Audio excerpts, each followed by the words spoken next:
أعوذ بالله من الشيطان الرجيم. بسم الله الرحمن الرحيم. وإن جاهداك على أن تشرك بي ما ليس لك به علم فلا تطعهما وصاحبهما في الدنيا معروفا واتبع سبيل من أناب إلي ثم إلي مرجعكم فأنبئكم بما كنتم تعملون. صدق الله العظيم. అనంత కరుణామయుడు అపార కృపాశీలుడైన సృష్టికర్త అల్లాహ్ శుభనామంతో ప్రారంభిస్తున్నాను. సోదరిమునులారా, అయ్యలారా, అమ్మలారా, అస్సలాము అలైకుం రహమతుల్లాహి వబరకాతుహు. దీని అర్థం, సర్వలోక ప్రభువు సర్వేశ్వరుడు వల్ల మనందరి జీవితాలలో శుభాలను, శాంతిని, కారుణ్యాన్ని కురిపించునుగాక. ఆమీన్. మహాశైలారా, ఇంతవరకు మనము మానవ మార్గదర్శక చివరి దైవ గ్రంథం దివ్య ఖురాన్ నుండి 31వ అధ్యాయం 15వ వాక్యం యొక్క అరబీ మూలమును విన్నాము. ఈ వాక్యాలలో దైవం లుహ్మాన్ అనే ఒక జ్ఞాని తన కుమారునికి చేసే బోధన గురించి తెలియజేస్తున్నాడు. ఒక తండ్రి తన బిడ్డకు ఏ విధమైనటువంటి మార్గనిర్దేశనాన్ని చేయాలి, ఏ విధమైనటువంటి మార్గాన్ని చూపించాలి, ఎటువంటి హితబోధ చేయాలి, ఇలాంటి విషయాలతో దైవము ఈ వాక్యాలను మనకు చెప్తున్నాడు. మరి మనం నిన్న విన్నాము, ప్రప్రథమంగా మొట్టమొదటిసారిగా ఒక తండ్రి తన బిడ్డకు దైవభీతిని గురించి మరి ముందు తెలియజేస్తున్నాడు.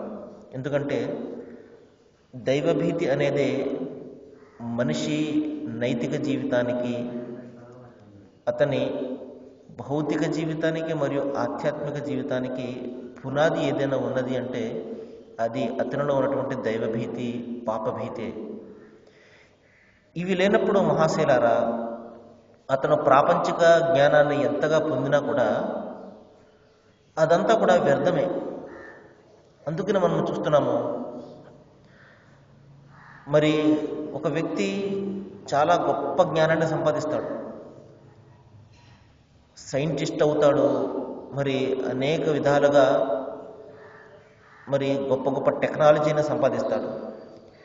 కానీ అతనిలో దైవభీతి, పాపభీతి అనేది లేదనుకోండి, అతను సంపాదించే జ్ఞానం అంతా కూడా వ్యర్థంగానే ఉంటుంది. అందుకనే ఈ రోజున మనం చూస్తున్నాము, పెద్ద పెద్ద నేరాలు చేసే వాళ్ళలో చాలామంది కూడా బాగా చదువుకున్న వాళ్ళే కనబడుతుంటారు. ఉదాహరణకు చూడండి, మనం చూస్తుంటాము పేపర్లలో, ఇన్ని కోట్ల స్కామ్ జరిగింది, అన్ని కోట్ల స్కామ్ జరిగింది, ఇన్ని కోట్లు తినేశాడు అని చెప్పేసి మనం చదువుతుంటాం. వీరందరూ కూడా చదువులేని వాళ్ళ లేదు, సమాజంలో బాగా చదువుకున్న వాళ్ళు, వీళ్ళు పెద్ద పెద్ద యూనివర్సిటీల్లో డిగ్రీలు సంపాదించిన వాళ్ళు. మరి ఇంత జ్ఞానాన్ని సంపాదించి ఇంకొకరికి రావాల్సినటువంటి సొమ్మును వీళ్ళు ఏ విధంగా కాజేయగలుగుతున్నారు? మహాశిరారా, మరి మనం చూస్తున్నాము, పెద్ద పెద్ద నేరాలకు పాల్పడే వాళ్ళలో చాలామంది బాగా చదువుకున్న వాళ్ళే కనబడుతుంటారు. అవినీతి చూద్దాం మనం. చూడండి, మనం పేపర్లో చదువుతుంటాము, మరి అవినీతి పాల్పడినటువంటి వ్యక్తిని గురించి చదువుతాము. అనేక కోట్ల రూపాయలు అతను తన ఇంట్లో దాచుకున్నాడు అని చెప్పేసి మనం చదువుతుంటాము. ఈ విధంగా మరి అతను గొప్ప ఉద్యోగాన్ని చేసేవాడు, పెద్ద పెద్ద చదువులు, ఐఏఎస్లు లాంటి పెద్ద పెద్ద చదువులు చదివేవాడు. మరి ఇన్ని పెద్ద చదువులు చదివి మరి ఆ విధమైనటువంటి పనులు ఏ విధంగా చేయగలుగుతున్నాడు? ఎందుకు చేస్తున్నాడు అంటే మహాశైలారా, అతనిలో దైవభీతి, పాపభీతి అనేది లేని కారణంగానే. ఒకవేళ ఉన్నా అది సరైనటువంటి దైవభీతి కాదు, ఏదో పేరుకి అతను నాలో దైవం పట్ల భయం ఉన్నది అని భావిస్తున్నాడు. మనలో చాలామంది నాకు దైవం అంటే భయం అండి, నాకు దైవభీతి ఉన్నది, పాపభీతి ఉన్నది అని భావిస్తున్నాం తప్పించి అది నిజమైనటువంటి దైవభీతి, పాపభీతి కాదు. ఒకవేళ అదే నిజమైనటువంటి దైవభీతి అయితే మహాశిలారా, మన నుండి ఏ తప్పు కూడా జరగదు. మన నుండి ఏ పాపం కూడా జరగదు. కాబట్టి దైవభీతి పాపభీతి దైవం పట్ల సరైనటువంటి ఆలోచన అవగాహన ద్వారానే కలుగుతుంది. ఈ విషయాన్ని నేను అనేక సందర్భాల్లో చెప్పాను. కాబట్టి ఎదుటి వ్యక్తి ఎంత బలవంతుడో మనం గ్రహించినప్పుడు అతని పట్ల అంత భయం జనిస్తుంది. కాబట్టి మన దైవం పట్ల సరైనటువంటి అవగాహన మనకు ఉన్నప్పుడు మాత్రమే ఆ దైవం పట్ల భీతి కలుగుతుంది. ఎంతవరకు అయితే దేవుడు నాలాగే బలహీనుడు, నాలాగే మనిషి, నాకున్న బలహీనతలన్నీ ఆయనకే ఉంటాయి, నాకు ఆకలేస్తుంది, ఆయనకు ఆకలేస్తుంది, మరి నేను అలసిపోయి నిద్రపోతాను, ఆయన అలసిపోయి నిద్రపోతాడు, మరి నాకు భార్య బిడ్డలు ఉన్నారు, ఆయనకు భార్య బిడ్డలు ఉన్నారు, నాకు దెబ్బ తగిలితే మరి రక్తం కారుతుంది, ఆయనకి కారుతుంది. ఈ విధమైనటువంటి మానవ బలహీనతలన్నీ ఎప్పటి వరకైతే మనము దైవానికి ఆపాదిస్తూ ఉంటామో మహాశిలారా, దైవం పట్ల సరైనటువంటి భయమే జనించదు. ఎందుకంటే నాలాంటి వాడే కాబట్టి దేవుడు కూడా మహాశైలారా. కాబట్టి ముందు మనలో దైవం పట్ల సరైనటువంటి అవగాహన ముందు కలిగి ఉండాలి, సరైనటువంటి జ్ఞానాన్ని ముందు సంపాదించాలి. అప్పుడు మాత్రమే దైవం పట్ల నిజమైనటువంటి భయం కలుగుతుంది. అంతిమ దైవగ్రంథం ఖురాన్లో ఒక సందర్భంలో దైవం తెలియజేస్తాడు, ఇన్నల్లజీన యక్షౌన రబ్బహుం బిల్ గైబ్ లహుం మగ్ఫిరతుం అజ్రున్ కరీం. నన్ను చూడకుండా నేనంటే ఎవరైతే భయపడతారో మరి నేను పరిశీలించే నిమిత్తమే మీకు ఈ జీవితాన్ని ఇచ్చాను అంటాడు. కాబట్టి దైవం మన కంటికి కనబడడు, అయినప్పటికీ కూడా ఆయన మనలను అనునిత్యం కూడా పరిశీలిస్తున్నాడు, గమనిస్తున్నాడు అన్న భీతితోటి ఎవరు జీవితం గడుపుతారో పరీక్షించే నిమిత్తమే నేను ఈ జీవితాన్ని ఇచ్చాను అంటున్నాడు. కాబట్టి మహాశైలారా, దైవం పట్ల భీతి అనేది చాలా ప్రధానము. అది లేని నాడు ఎంత విజ్ఞానాన్ని, ఎంత పెద్ద చదువులు చదివిన మహాశైలారా అది వ్యర్థమే అని చెప్పేసి మనం గమనించాలి. మరి చూడండి, ఒక తండ్రి తన బిడ్డకు ముందు దైవభీతిని గురించి బోధిస్తూ అంటున్నాడు, ఓ కుమారా, దైవం ఒక్కడే, ఆయనకు నువ్వు సాటిని ఎంత మాత్రం కూడా కల్పించకు. సాటి మనుషులు నీకు ఎంతగా ఎవరు నచ్చినా కూడా, ఎందుకంటే సహజంగా ఒకరి పట్ల ఎప్పుడైతే ప్రేమ ఎక్కువగా మనకు కలుగుతుందో వాళ్ళను ఏం చేయాలో తెలియక దేవుడి స్థానం ఇచ్చేస్తుంటాం మనం. నా దేవుడు ఈయన అని చెప్పేసి. ఆ దేవుళ్ళలో మరి ఇతను ఆరాధించి క్రికెట్ స్టార్లు ఉంటారు, సినిమా స్టార్లు ఉంటారు, ఇంకా రాజకీయ నాయకులు ఉంటారు. ఎందుకంటే దైవం పట్ల సరైనటువంటి అవగాహన ఇతనికి ఉండదు. ఎందుకంటే ఎంతసేపు కూడా దేవుడు అంటే నాలాంటి మనిషి అని భావిస్తాడు. కాబట్టి అతను మరి అనేక మందిని దేవుళ్ళగా చేసుకుంటూనే ఉంటాడు. ఎవరైనా ఏదైనా అతనికి మంచి చేశారనుకోండి, మరి అతనే దేవుడైపోతాడు. ఈ విధంగా మహాశైలారా, ప్రధానంగా ఒక తండ్రి తన బిడ్డకును బోధించే బోధన ఏమిటంటే దైవం పట్ల సరైనటువంటి అవగాహన కల్పించాలి. దైవం ఒక్కడే, ఆయనకు సాటి సమానం ఎవరు కూడా లేరు, ఆయనకు భాగస్వాములు ఎవరు కూడా లేరు. ఎవరైనా దైవానికి భాగస్వాములు కల్పించారు అంటే ఈయన కూడా దేవుడేనండి, ఈయన కూడా దైవమేనండి, ఈయన మరి వానను కురిపించే దైవం అండి, ఈయన ఎండను కాయించే దైవం అండి అని ఈ విధంగా దైవానికి ఎవరైతే భాగస్వాములు కల్పిస్తారో మహాశైలరా, అది భయంకరమైనటువంటి పాపంగా మరి సృష్టి ప్రభు అల్లాహ్ తెలియజేస్తున్నాడు. ఎందుకంటే ఆయనకు సాటి సమానం ఎవరు కూడా లేరు, ఆయన కేవలము ఒక్కడే. ఏకం యవద్వితీయం బ్రహ్మం అని ఉపనిషత్తు చెప్తుంది. అంటే దేవుడు ఒక్కడే, ఆయన తప్ప మరొకడు లేడు అని. ఏక ఇట్టముస్తుహి అని ఋగ్వేదం చెప్తుంది. అంటే సాటి సమానము లేనటువంటి ఆ ఒక్క దేవునికి మాత్రమే మీరు స్తోత్రాన్ని అర్పించండి అని బైబిల్ గ్రంథం చెప్తుంది. మరి దేవుడైనటువంటి యెహోవా, ఆయన తప్ప మరొకడు లేడు. పైన ఆకాశం అందే కానీ, కింద భూమి అందే కానీ, భూమి కింద ఉండు నీటి అందే కానీ మరి ఏ స్వరూపము కూడా ఆయనకు సాటి లేదు అని మొట్టమొదటి టెస్టమెంట్ కమాండ్మెంట్ చెప్తుంది మహాశైల. ఈ విధంగా దైవాన్ని గురించి అనేక గ్రంథాలు ఆయన ఏకత్వాన్ని గురించి ఈ విధంగా ఘోషిస్తూ ఉన్నప్పటికీ కూడా మహాశైలారా, మనిషి ఆ సత్యాన్ని తెలుసుకోలేకపోతున్నాడు. ఈ విధంగా అనేక మందిని దైవాలుగా కల్పించుకుంటూ జీవితం ముగిసిపోతుంది, కానీ అతను ఈ సత్యాన్ని గ్రహించలేకపోతున్నాడు. మహాశైలారా, దైవము మరి ఈ విధంగా ఒక తండ్రి తన బిడ్డకు ఏ విధమైనటువంటి హితబోధ చేయాలో మనకు నేర్పుతున్నాడు. దైవానికి భాగస్వామ్యం కల్పించడం మహాపాపము, ఇది చెయ్యకండి. ఆ తర్వాత మీరు తల్లిదండ్రుల యొక్క హక్కులను మరి గౌరవించండి. ఎందుకంటే నీ తల్లి నిన్ను ఎంతో కష్టంతో కడుపులో పెట్టుకుని మోసింది, నీవు పాలు మానడానికి 2.5 సంవత్సరాలు పట్టింది అని తల్లిదండ్రులు బిడ్డకు చేసినటువంటి ఆ ఉపకారాన్ని గురించి జ్ఞాపకం చేస్తూ దైవము ఈ విధంగా తెలియజేస్తున్నాడు. ఆ తర్వాత ఇంకా చెప్తున్నాడు, దేవుని యొక్క హక్కును నిర్వర్తించిన తర్వాత, మనిషి తన తల్లిదండ్రుల హక్కును నిర్వర్తించిన తర్వాత సమాజం పట్ల ఉన్నటువంటి హక్కుల గురించి దైవం ఇక్కడ నిర్దేశిస్తున్నాడు.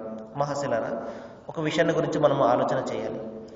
మనిషి ఇక్కడ పుట్టడానికి ప్రధాన కారణం ఏమిటంటే అతను బాధ్యతాయుతమైనటువంటి జీవితం గడపాలి. ఎలాంటి బాధ్యత? తన దైవం పట్ల బాధ్యతగా ఉండాలి, తన తల్లిదండ్రుల పట్ల బాధ్యతగా ఉండాలి, తన సమాజం పట్ల బాధ్యతగా ఉండాలి. కొన్ని హక్కులు ఇతను నిర్వర్తించడానికి దైవం ఇక్కడ ఇతన్ని పుట్టించడం జరిగింది. ఊరికే చిన్నపిల్లలు మరి బొమ్మలాట మాదిరిగా కాసేపు ఆడుకుని ఆ వస్తువులు చంద్రవిందరగా చేసేసి వెళ్ళిపోతారు. ఈ విధంగా దైవము తనకు ఏదో ఆట వస్తువు మాదిరిగా ఈ ప్రపంచాన్ని, మనిషిని సృష్టించలేదు. మహాశైలారా, ఈ విషయాన్ని మనం గమనించాలి. భూమిలో దొరికే ప్రతి వస్తువును చూడండి, ఒక లక్ష్యం నిమిత్తము పనిచేస్తూ ఉంటుంది. వ్యర్థమైనటువంటిది, లక్ష్యం లేనటువంటి వస్తువు ఏది కూడా మనకు కనబడదు. చీమను చూడండి, ఎంత చిన్న జీవి అది. అది తన లక్ష్యం కోసము, తన ఆహారం కోసం ఎంతగా కష్టపడుతుందో మనం చూస్తాం. ఈ విధంగా మహాశైలారా, ప్రతి జీవి కూడా ఒక లక్ష్యం నిమిత్తము సృష్టించడం జరిగింది. అదేవిధంగా మనిషిని కూడా మహత్తరమైనటువంటి లక్ష్యం నిమిత్తం సృష్టించాడు. దైవం అదే చెప్తున్నాడు, వమా ఖలఖతుల్ జిన్న వల్ ఇన్స ఇల్లా లియఅబుదు. నేను మనిషిని ఎందుకు పుట్టించాను అంటే అతను నా ఆరాధన చేయాలి అని, నా దాసునిగా జీవితం గడపాలి అని, నా దాసునిగా అతను మరణించాలి అని. కాబట్టి జీవనము మరణము కేవలము ఆ సృష్టికర్త, ఆ దైవం అల్లాహ్ దాసునిగా మాత్రమే అతను గడపాలి. మహాశైలారా, ఈ విధంగా దేవుని హక్కు నిర్వర్తించిన తర్వాత, తల్లిదండ్రుల హక్కును నిర్వర్తించిన తర్వాత సమాజం పట్ల అతని బాధ్యతల గురించి దైవం తెలియజేస్తున్నాడు. ప్రపంచంలో మీరు సద్భావనతో జీవితం గడపండి మీ సమాజం పట్ల.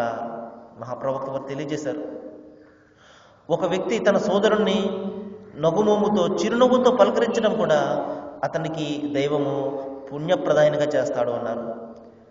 మన సాటి సోదరుణ్ణి నవ్వుతూ పలకరించడము, ఇది మనకు ఏ మాత్రం కూడా ఖర్చు లేనటువంటి విషయం. మహాశైలారా, ఖర్చు లేకుండానే పుణ్యాలను సంపాదించే పద్ధతి సాటి సోదరుని నవ్వుతూ పలకరించడం.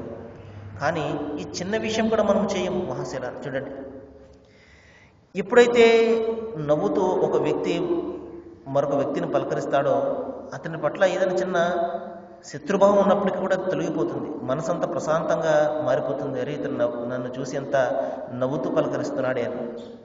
మహాశైలారా, ఈ విధంగా ఒకరి పట్ల ఒకరు ప్రేమను చూపించుకుంటూ జీవితం గడపడం కోసమే మహాశైలారా ఈ జీవితాన్ని దైవం మనకు ప్రసాదించాడు తప్పించి ఇక్కడ విభేదాలు సృష్టించుకుని కులాల పరంగా, మతాల పరంగా, ప్రాంతాల పరంగా, భాషల పరంగా ఈ విధంగా విభేదాలు సృష్టించుకుని నాశనం అవడం కోసము దైవం ఎంత మాత్రం కూడా మనిషిని సృష్టించలేదు. మహాశైలారా, ఉన్నతమైనటువంటి జీవరాశి మనిషి.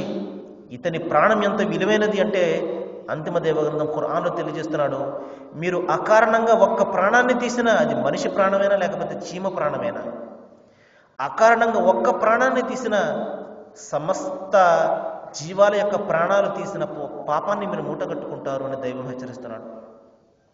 ఒక్క మనిషి ప్రాణాన్ని, ఒక జీవి ప్రాణాన్ని మీరు కాపాడిన సమస్త జీవాల ప్రాణాలను కాపాడినంత పుణ్యాన్ని మీరు సంపాదించుకుంటారు అంటున్నాడు.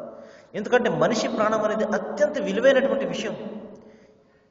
మనము చిన్న జీవికి ప్రాణాన్ని పోయలేమే, చిన్న చీమకు ప్రాణాన్ని మనము పోయలేము మహాశైలారా.